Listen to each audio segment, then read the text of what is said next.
Good morning, students. Today we will start our first chapter of class 10th SST of history, the rise of nationalism in Europe. So सबसे पहले हम introduction पढ़ेंगे. तो हमारे पास क्या है? In 1848, Frederick Studio, a French artist, prepared a series of 4 prints. यानी 1848 में जो फ्रेंच आर्टिस्ट थे जिनका नाम था फ्रेडरिक सूरियो, उन्होंने एक 4 प्रिंट्स की सीरीज़ बनाई. उन्होंने उसमें अपना एक ड्रीम विजुअलाइज किया था. वो ड्रीम क्या था? Democratic and social republics. His dream was democratic and social republics.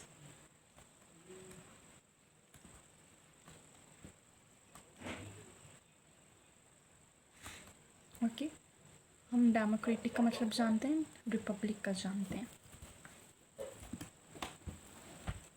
तो उनका जो फर्स्ट प्रिंट था उसमें उन्होंने यूरोप और अमेरिका के सारे पीपल दिखाए थे. Europe and America,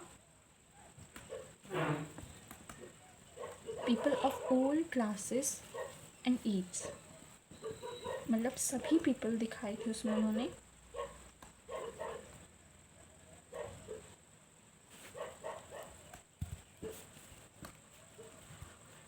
And they were marching in a long train.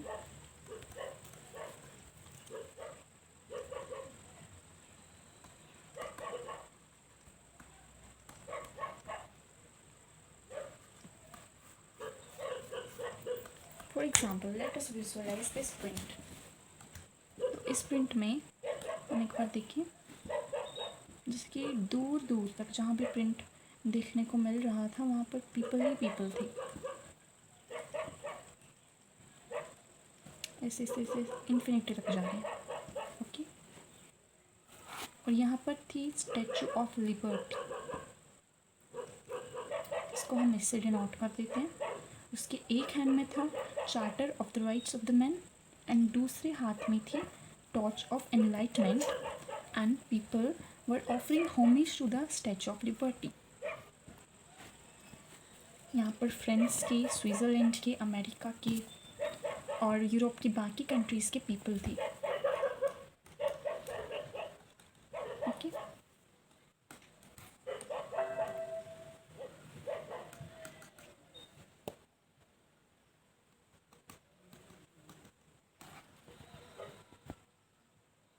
Sorry for the inconvenience.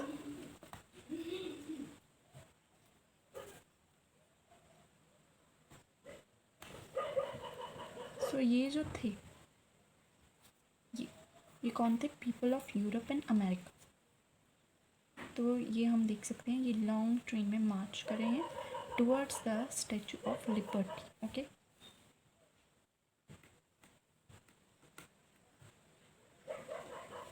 इसको हम विजुअलाइज ही कर लेते हैं. तो हमने देखा कि पहली जो सीरीज़ थी उसमें पीपल्स थे. ओके, वो एक लॉन्ग ट्रेन में स्टैचू ऑफ लिबर्टी की टुवर्ड्स मार्चिंग कर रहे थे. जहाँ तक हमारी नज़रें जाती हैं वहाँ तक पीपल ही पीपल दिख रही थी उस प्रिंट में. तो ऐसे बना लेते हैं, लाइक अ ट्रेन. ट्रेन काफ़ी लंबी होती है ना, so that's why it is called that. कुछ ऐसे ये पीपल हैं.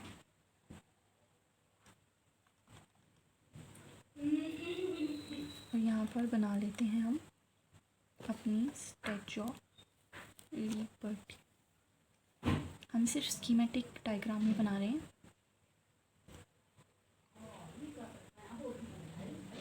एक है टॉर्च ऑफ एनलाइटमेंट एक हाथ में, और एक हाथ में है charters of the rights of man. ठीक है,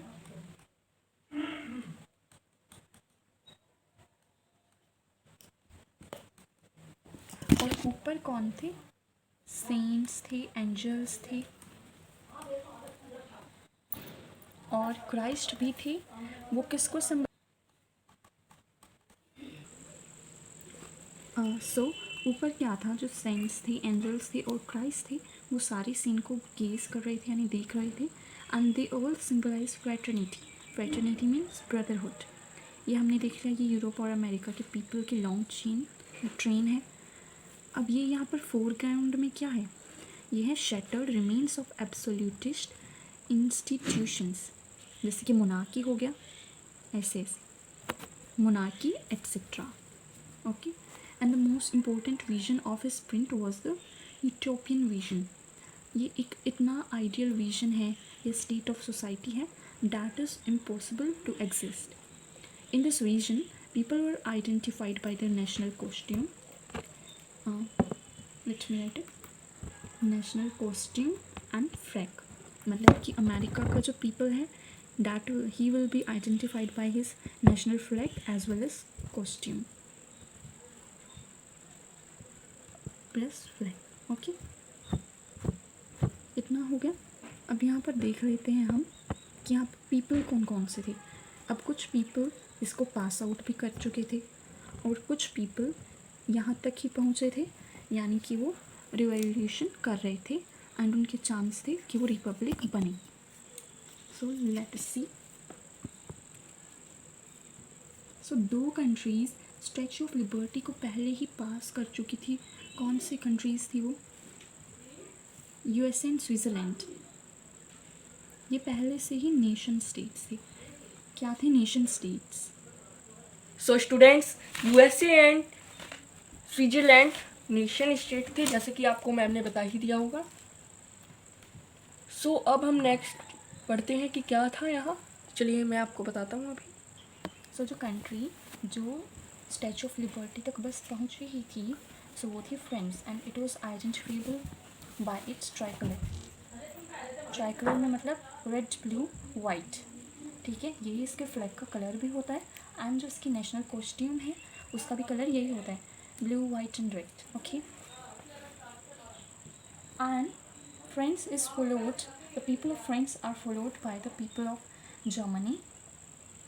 okay, Germany. By the way Germany उस टाइम पे नेशन स्टेट नहीं था.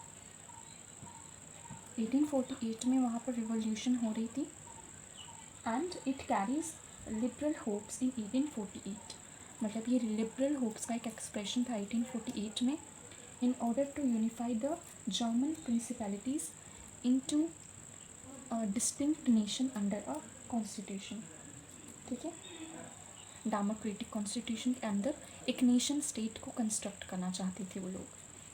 फिर ये किससे फॉलोड हो रही है? जर्मनी के बाद आते हैं ऑस्ट्रिया के people. So peoples of Austria and then you have the kingdom of two Sicilies. Okay, kingdom of two Sicilies, ये बहुत इंपॉर्टेंट है. और बाकी नेम भी हैं जैसे कि लम्बार्डी. सो सबसे इम्पोर्टेंट जो है आपको याद कर लेने चाहिए, एक तो USA and Switzerland, than it is followed by France and then Germany, and फिर आप ऑस्ट्रिया को भी याद कर सकते हैं. एंड फिर अगर आप याद करना चाहते हैं अच्छे से और डिटेल में, you can learn kingdom of two Sicilies, Lombardy, और भी बाकी कंट्रीज़ हैं. पोलैंड हो गया, फिर हमारे लैंड वाली कंट्रीज़ भी हैं, पोलैंड. ओके, और Ireland, England.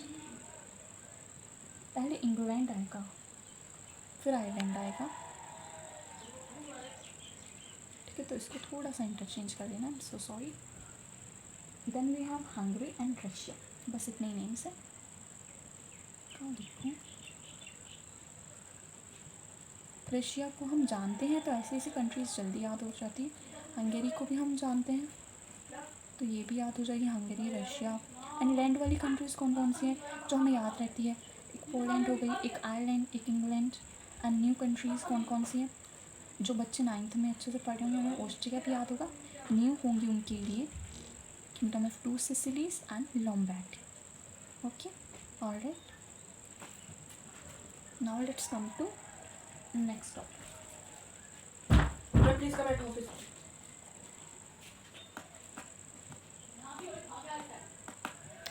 Please wait a bit. अब हम डिस्कस करेंगे एमर्जेंस ऑफ नेशन स्टेट्स, कि nation states how they came into being in such a entire continent, फिर इस कॉन्टिनेंट से ये बाकी कॉन्टिनेंट्स तक स्प्रेड हुआ। सो पहले नेशन स्टेट नहीं होते थे, पहले होते थे हमारे पास modern states. So modern states में क्या था, there was a hegemony of rulers only, but ये जो हमारे नेशन स्टेट्स थे ना, ये बड़े ही टिपिकल टाइप के थे। इसमें क्या था, सिटीजन्स का जो स्टेटस है वो सबॉर्डिनेट नहीं होता था, तो सिटीजन्स की इम्पोर्टेंस होती थी यहाँ पर, prominent importance. Ma'am please come at office. Okay,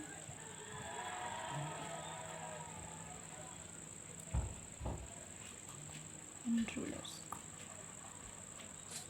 सो बात होती है अब 19th सेंचुरी की।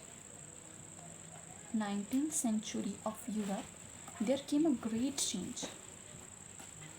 यूरोप, जो 19th सेंचुरी यूरोप था, उसमें इसके मेंटल वर्ड एंड जो पॉलिटिकल वर्ड था, इसमें काफ़ी चेंज आए। क्यों आए, एक तो जो सभी इनिशिएट कर रहे थे किसके towards, nation states, nation states, okay. And जो सेंटिमेंट डेवलप हो रहा था वो कौन सा था, नेशनलिज्म। सो नेशनलिज्म क्या होता है, सो एक ऐसी फिनोमिना होती है, nationalism is a kind of phenomena that generates a sense of collective belonging. Listen carefully.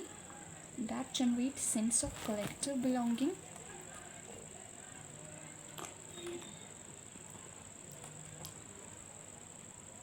in the minds of people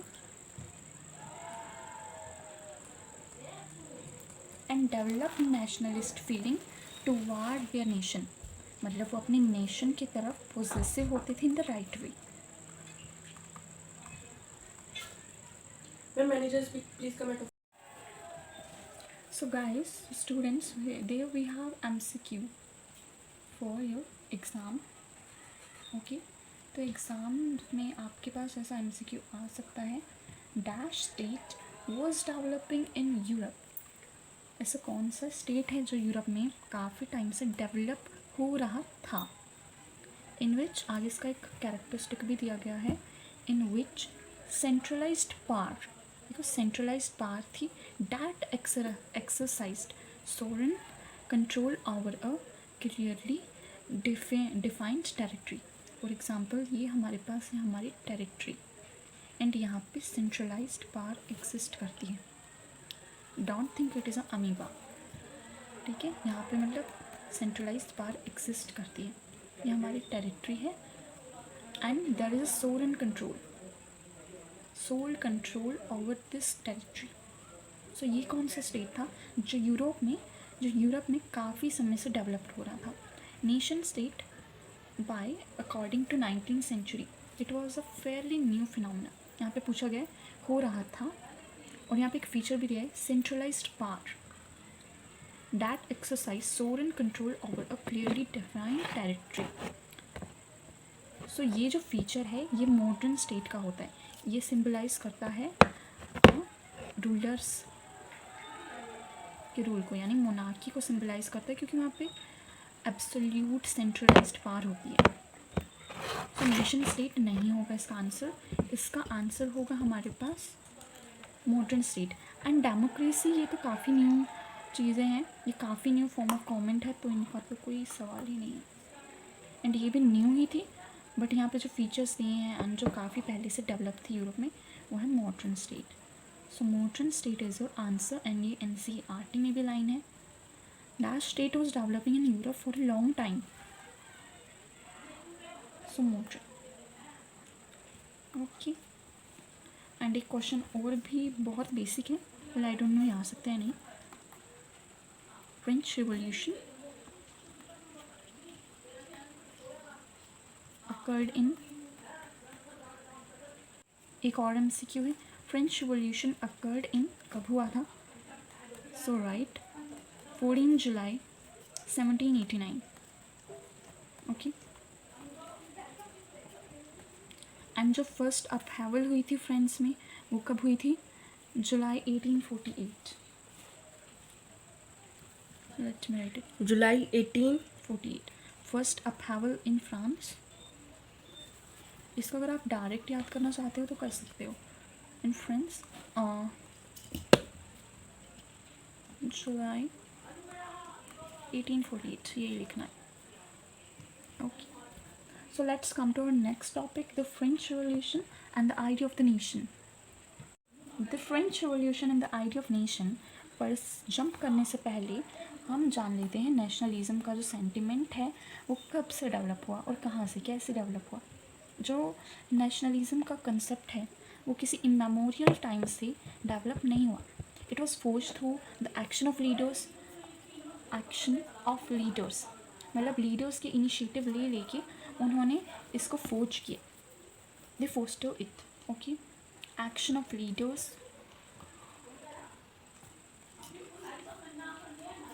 struggles भी काफ़ी हुए थे. ठीक है. स्ट्रगल्स भी काफ़ी लॉन्च हुए थे एंड कुछ था. There was a participation of people. Common people की काफ़ी पार्टिसिपेशन थी. सो ये जो थे 3 इम्पोर्टेंट थे. अब हम बात करते हैं the French revolution and the idea of the nation. So I will read NCERT now. The first clear expression of nationalism came with the French Revolution in 1789. मतलब जो नेशनलिज्म का फर्स्ट क्लियर एक्सप्रेशन था वो कहाँ से हुआ, कहाँ से आया? It was through the French revolution of 1789. Okay, मैं रिवॉल्यूशन ऐसे लिख देती हूँ. इसने सबसे पहले जो आइडिया ऑफ नेशनलिज्म था इसको एक्सप्रेस किया.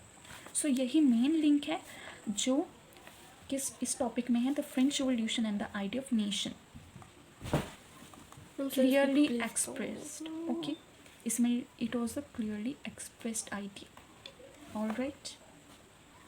As you would remember, French was a full fledged territorial state. Full fledged का मतलब होता है, ये एक इम्पॉर्टेंट वर्ड है.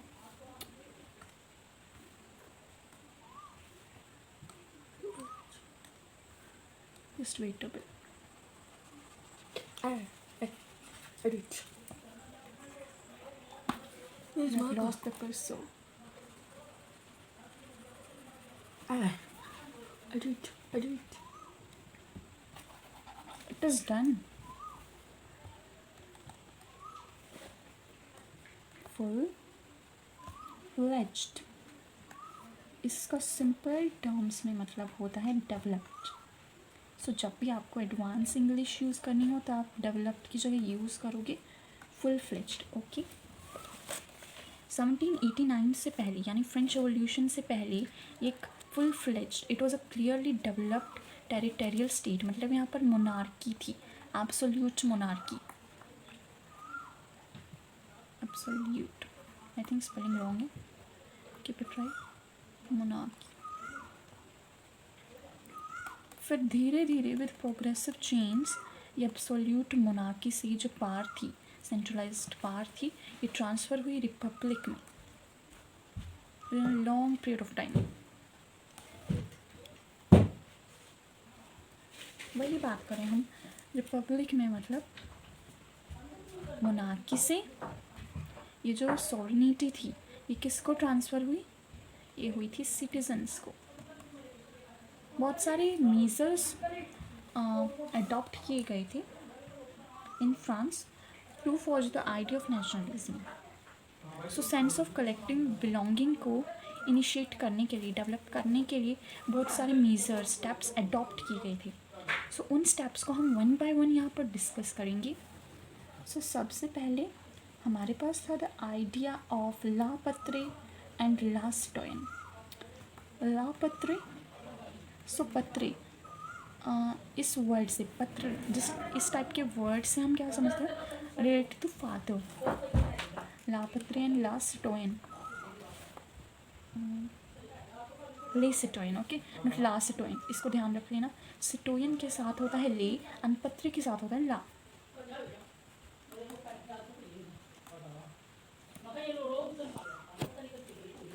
सो लापत्री का मतलब होता है फादरलैंड, द फादरलैंड, एंड सिटोइन का मतलब होता है दी सिटीजन, सॉरी। लापत्री मतलब कि जो सिटीजन्स हैं वो एक ही टेरिटरी के अंदर, मतलब फादरलैंड के अंदर रहेंगे with a sense of collective belonging, okay. It enforces the notion of united community that enjoys equal rights under a democratic constitution। मतलब एक कम्युनिटी होगी जो यूनाइटेड होगी under a constitution, okay, constitution. So try colour launch हुआ, नया flag जो design हुआ, इसका नाम था ट्राई कलर। उसमें कलर्स कौन कौन से हैं आप कमेंट बॉक्सेस में, कमेंट बॉक्स में लिख देना। New flag tricolour was designed to replace करता है किसको, रिप्लेस करने के लिए रॉयल स्टैंडर्ड। ये यूरोप का मोनार्की को रिप्रेजेंट करता था, रॉयल स्टैंडर्ड को रिप्लेस किया था ट्राई कलर ने। उसमें कलर्स आपने बता देने हैं कमेंट बॉक्स में। एंड न्यू हाइम्स वो compose and oats were taken. यहाँ पर मैं सिर्फ कोड वर्ड लिख देती हूँ, आपने इसे समझ जाना है। न्यू हिम्स वर कंपोज लिख लेना इस ब्लैंक की जगह, and oats were taken, okay. Oats लिए गए मतलब शब्द ली गई, all in the name of the nation. Hymns भी नेशन के नेम पर ही कंपोज किए गए। और एक स्टेट्स जनरल किस में कन्वर्ट हो गया था, it was transform into and it was replaced by National Assembly that was elected by the body of active citizens। इसको रिप्लेस किसने किया था, नेशनल असेंबली ने, ओके। सो स्टूडेंट्स, आपको हमारी ऑल वीडियोस हमारी स्टडी वर्ल्ड ऐप पर मिल जाएगी, स्टडी वर्ल्ड पर। और स्टूडेंट्स, हमारा न्यू चैनल है स्टडी वर्ल्ड 2, उस पर वो उस नाम से भी स्टूडेंट हमने ऐप बनाया हुआ है। और स्टूडेंट्स, हमारा थर्ड चैनल भी है vlog of study world, okay students. So our next point is centralized administrative system was put in place। So एक centralized administrative मतलब मैनेजमेंट से रिलेटेड सिस्टम बनाया गया, that was centralized and it formulated uniform laws for all citizens। जितने भी citizens थे सबके लिए equal laws थी, मतलब all were equal in the eyes of law, ठीक है, रूल ऑफ लॉ वाला प्रिंसिपल। नाउ सिक्स हमारे पास internal custom duties. These are a kind of trade barriers that hinder the practice of trade. इनको abolish किया गया और ड्यूज़ को भी एबोलिश किया गया, मतलब थोड़ा फ्री ट्रेड की ओर ये मूव करे थे। और सेवन्थ क्या है हमारे पास, uniform system of weights and measures were adopted. मतलब जितनी भी एक टेरिटरी में हर जगह पर वेट्स और मेजर्स की जो यूनिट थी वो इक्वल थी, और उनका जो मैग्नीट्यूड वगैरह था वो भी इक्वल था। एंड एथ, ये मोस्टली बच्चे भूल जाते हैं कभी कभी, पेरिस में सबसे ज़्यादा बोली जाती थी जो लैंग्वेज वो थी French, either for the purpose of diplomacy और अदर्स। तो इसमें क्या किया गया इसके रिस्पेक्ट में, French was declared the national language of nation. So French was declared as the national language of France. And एक चीज़ और थी, मे बी वो कॉमनर्स के लिए थोड़ी डिफ़िकल्ट हो, वो थी रीजनल डायलेक्ट्स वर डिस्करेज्ड। रीजनल मतलब जैसे रीजनल डायलेक्ट्स होते हैं हमारे इंडिया में भी, लोकल लैंग्वेज भी बोलते हैं कभी कंपनी से, उनको डिस्करेज किया गया था फ्रेंच में। ये इसलिए क्योंकि ये सभी लैंग्वेज की टर्म्स से, लैंग्वेज से टाइड रही, कनेक्टेड रही। रीजनल, उनमें ऐसी भावना नहीं आनी चाहिए that they are distinct, they are different, they should feel that they are united. Regional dialects वो डिस्करेज्ड।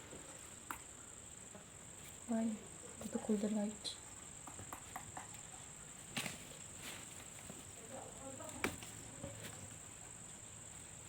सो अब हम paragraph, second last paragraph of page number 5 की तरफ चलते हैं. Students page number 5, second last paragraph, page number 5. So इसमें क्या है, revolutionaries further declared that it was the mission and destiny of the French Revolution to liberate the French people, citizens of French, from despotism. In other words, to help others to help other peoples of Europe to become nation. इसका मतलब क्या है, revolutionary ने क्या announce किया, उन्होंने ये announce किया कि ये फ्रेंच नेशन की डेस्टिनी, ये फ्रेंच नेशन की डेस्टिनी और मिशन है कि वो जो फ्रेंच पीपल हैं उनको डिस्पोटिज़म से फ्री कराएंगे. डिस्पोटिज़म हमने पढ़ा था 9th में भी. डिस्पोटिज़म से फ्री कराएंगे और जो पीपल हैं, यूरोप के पीपल हैं, उनको हेल्प करेंगे कि वो नेशन बनाएं, टू बिकम नेशन. तो यही है. ऑलराइट, अब लास्ट पैराग्राफ है page number 5. When the news of events in France reached the other cities in Europe, students and other members of educated middle classes began setting up Jacobins Club. तो यहाँ पे MCQ construct कर लेते हैं हम. इसे trade club. Question क्या है, dash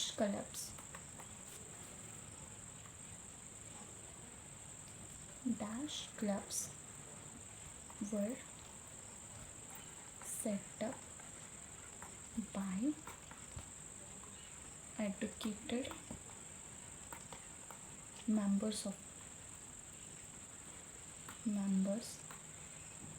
educated middle class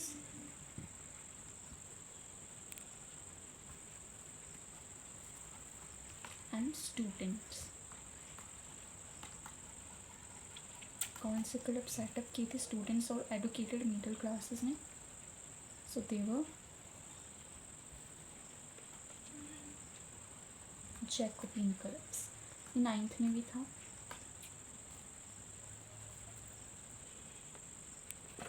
so there activities prepared the way for French armies. उनकी जो एक्टिविटीज़ कंपेन्स थी, उन्होंने किस चीज़ को फोस्टर कर दिया था, उन्होंने फ्रेंच आर्मीज़ के लिए रास्ता बनाया जिससे वो कहाँ जा सके, note down the countries, Holland जा सके फ्रेंच आर्मी. उन्होंने इतनी एक्टिविटीज़ उनकी जो स्प्रेड हुई कि फ्रांस आर्मी ने अपना रास्ता कौन कौन से कंट्रीज़ में बना लिया, होलैंड ने बना लिया. एंड फिर बेल्जियम, ये आता है क्वेश्चन, बेल्जियम, स्विट्ज़रलैंड, एक Switzerland and much of the Italies. मतलब इटली के बहुत सारे पार्ट में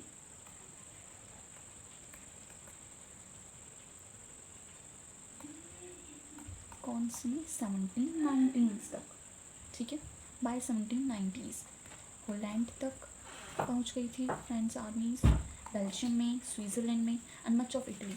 बहुत सारे इटली के बहुत सारे पार्ट में कब तक, 1790s के डिकेड तक. Okay. With the outbreak of revolutionary wars, French armies began to carry the idea of nationalism abroad. जैसे जैसे revolutionary wars शुरू हुई, the outbreak of revolutionary wars, तो जो फ्रेंच आर्मी थी इन्होंने आइडिया ऑफ नेशनलिज्म को अब्रोड कैरी किया. ठीक है, which type of idea, nationalism. कौन कैरी कर ले गया, फ्रेंच आर्मीज़, एफ आर्मीज़ लिख दी थी मैं. They carry the idea of nationalism abroad while during the outbreak of revolutionary Wars. तो पेज नंबर 6 पर चलते हैं, वहाँ पर हम नेपोलियन के बारे में डिस्कस करेंगे, जो उन्होंने रिफॉर्म्स डिक्लेयर की थी. सो इस टॉपिक में हम क्या डिस्कस करेंगे, रिफॉर्म्स मेड बाय नेपोलियन. सो ये हमने 9th क्लास में पढ़ा था, बट हाँ हम अभी तक इसमें 9th का ही पढ़ रहे हैं थोड़ा थोड़ा. फिर हम एज ऑफ रिवोल्यूशन से और making of nationalism of Europe से हम नए टॉपिक्स पढ़ेंगे. Napoleon Bonaparte. Okay, within the wide swath of his territory, he incorporates mansions. तो उन्होंने बहुत सारे रिफॉर्म्स इंट्रोड्यूस किए. उन्होंने पॉलिटिकल, चाहे वो पॉलिटिकल हो, एडमिनिस्ट्रेटिव हो. हाँ, एक बात थी कि उन्होंने क्या किया, उन्होंने डेमोक्रेसी को डिस्ट्रॉय कर दिया था. Was destroyed. ये इम्पोर्टेंट है, काफ़ी इम्पोर्टेंट है. And monarchy was restored in his reign.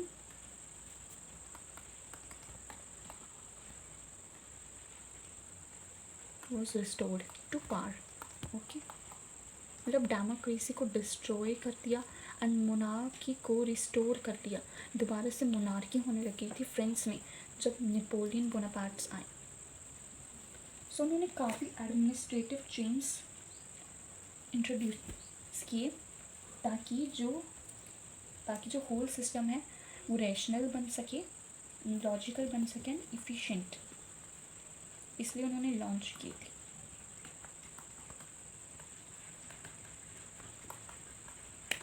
So let's discuss administrative change one by one.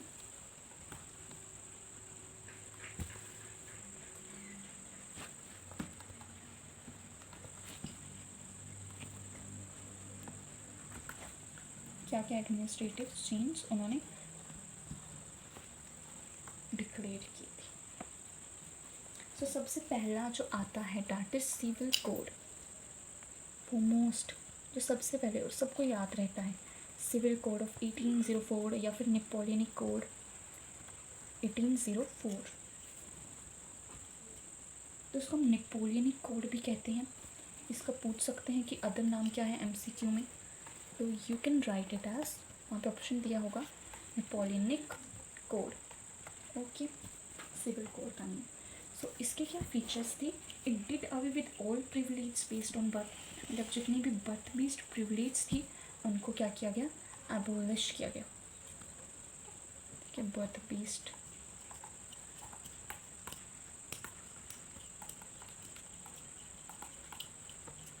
उनको एबोलिश किया गया एंड इक्वालिटी प्रमोट की.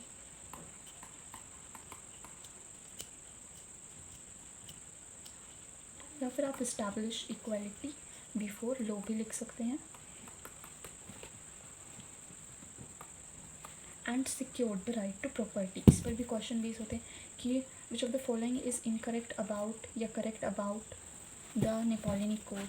तो बर्थ बेस्ड प्रिविलेज भी उसके बारे में करेक्ट है, इक्वालिटी बिफोर लॉ भी करेक्ट है, and secured the right to property. ये दोनों भूल जाते हैं मोस्टली. ये secured the right to property तो मोस्टली सभी भूलते हैं. Right to property, okay. ये थे इसके 3 फीचर्स. 5 भी कर सकते हैं. ये 1804 में ऐसे मतलब पास वगैरह हुआ था.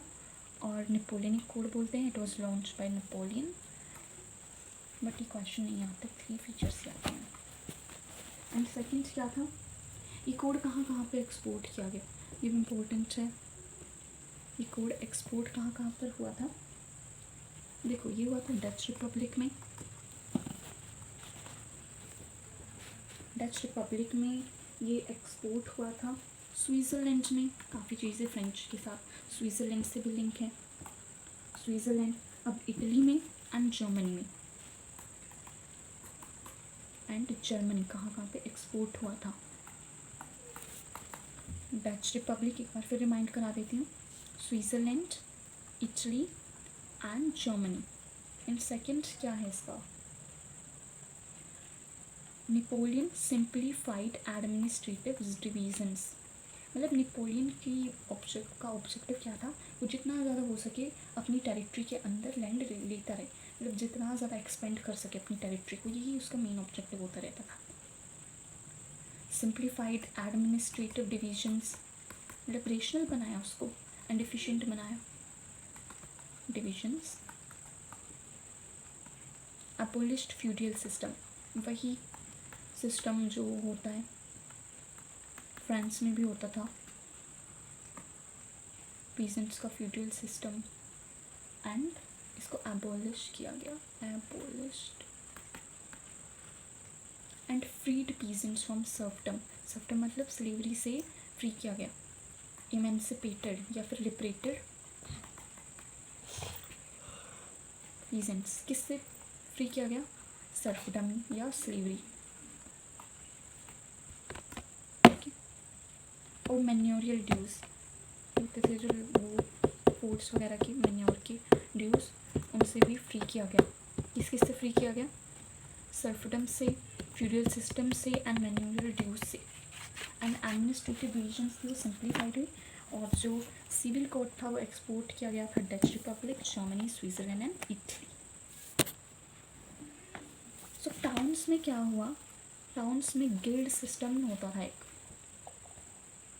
तो फ्रांस में होता था गिल्ड सिस्टम टाउन्स में।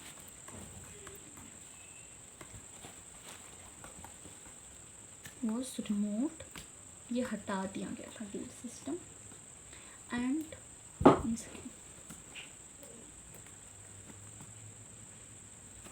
गिल्ड सिस्टम रिमूव हो गया था। और अब फिर क्या हुआ, जो पीजेंट्स थे, वर्कर्स थे, न्यू बिजनेसमैन थे, उन्होंने एक न्यू फ्रीडम एंजॉय की।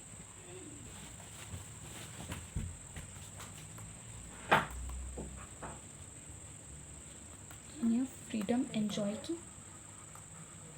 तो क्या था उस फ्रीडम में, बिजनेसमैन थे और जो स्मॉल स्केल्स प्रोड्यूसर थे गुड्स के, उन्होंने क्या रियलाइज़ किया, जो यूनिफॉर्म सिस्टम है लॉज का, पर्टिकुलरली क्या वो स्टैंडर्डाइज्ड वेट, मतलब uniform system of weights and measures, उन्होंने उनके एक्सचेंज को भी एसेंचुएट किया, एक्सचेंज को भी सपोर्ट किया, और कैपिटल को भी सपोर्ट किया कि वो एक रीजन से दूसरे रीजन में पहुंच जाए, और गुड्स की एक्सचेंज में भी हेल्प की। एंड जो करेंसी थी वो भी अच्छी तरह मूव कर पाती थी, मतलब उसकी भी मूवमेंट अच्छी तरह से हो जाती थी, क्योंकि जो यूनिट्स थी वो सेम थी। अब आते हैं हम लास्ट पैराग्राफ में। हाउएवर इन द एरियाज कंक्वायर्ड, अब रिएक्शंस क्या थे, पीपल्स के रिएक्शंस क्या थे, मिक्स्ड थे। जहाँ पे कंक्वायर्ड किया, मिक्स्ड रिएक्शंस वाज देयर,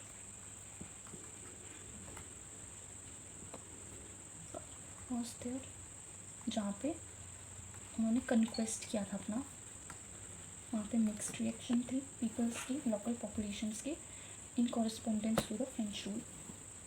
सो उसके बहुत सारे प्लेसेस हैं, हमने बाहर का नाम सुना है, हॉलैंड का एंड स्विट्ज़रलैंड, ठीक है। उसमें सर्टेन जो सिटीज़ थी, और जैसे कि ब्रसेल्स हो गया, ऐसी ऐसी सिटीज़ में मीन्स, मिलान, वर्सा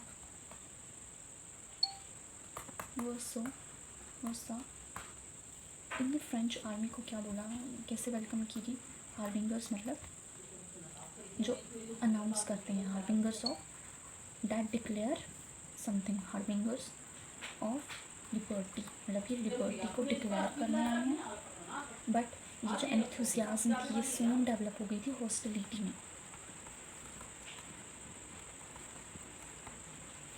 ठीक है। ये क्लियर था कि पॉलिटिकल फ्रीडम अब लोगों को नहीं मिली, उनकी जो पॉलिटिकल फ्रीडम थी वो पूरी तरह से डिस्ट्रॉय हो चुकी थी। एंड जो न्यू एडमिनिस्ट्रेटिव अरेंजमेंट्स थी, they could not keep pace with the political freedom, with the destruction of political freedom. Okay, क्यों, देखो एक तो पॉलिटिकल फ्रीडम नहीं मिलती थी, टैक्सेशन इंक्रीज़ हो गया था, टैक्स बढ़ गया था, और सेंसरशिप भी थी, मतलब कि freedom of speech and expression ना मिलना, वही होता है censorship. And force conscription into armies, यानी कि फ्रेंच आर्मीज़ में फोर्स करके भर्ती किया जाएगा, in order to conquer the rest of the Europe. ये किस लिए किया जा रहा था, ताकि रेस्ट ऑफ द यूरोप को कंक्वायर कर सके। तो इस वजह से लगता था कि ये जो एडवांटेज हैं ये आउटवे कर रहे हैं, मतलब ये जो सारे डिसएडवांटेज हैं ये political freedom, taxation, censorship, forced conscription into French armies, these all disadvantages, these all demerits outweigh the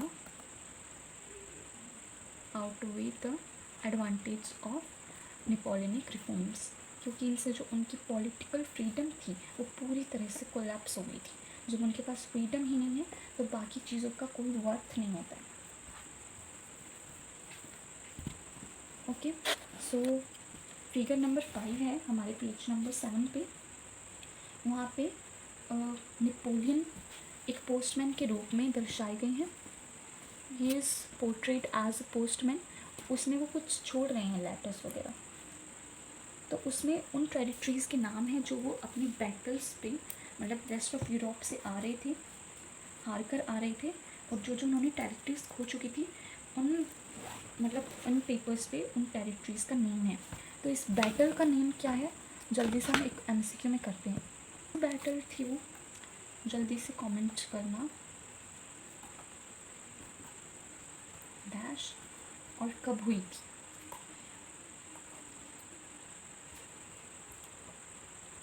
जो नेपोलियन पोर्ट्रेट की गई हैं, ठीक है, जब वो फ्रेंड्स वापस आते हैं तो कौन सी बैटल से हार कर आते हैं, हमें उसका नेम बताना है। तो यहाँ पे ऑप्शन है हमारे पास पहला वाटरलू। वाटरलू 9th में भी पढ़ा हो, 1815। सेकेंड ऑप्शन है हमारा लिप्सिक, 1813। ट्रैफल्गर, लिप्सिक 1815। एंड फोर्थ है हमारे पास नन ऑफ दीज। कौन सा है आंसर, जल्दी से।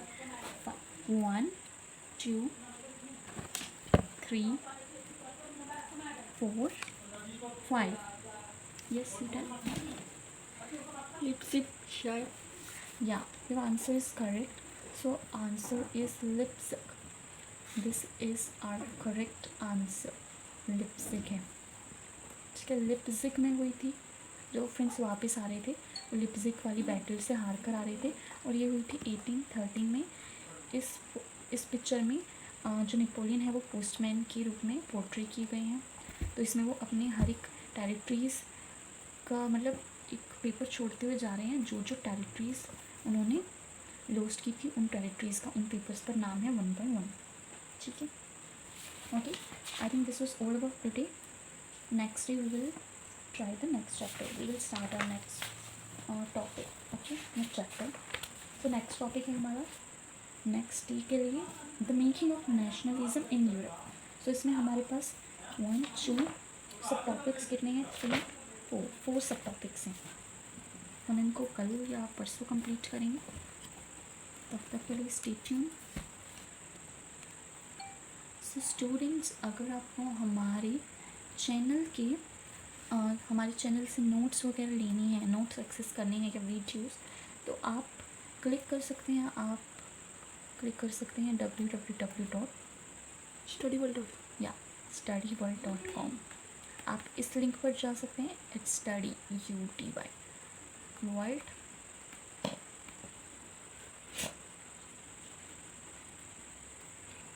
So you can get access from for our notes and videos from this link. Okay, www.studyworld.com। ये आपको डिस्क्रिप्शन में भी मिल जाएगी। You have to just click it and you can access those notes and videos. Thank you. Students, आप हमारे blog channel को भी देख सकते हैं, study world blog. Okay, bye student.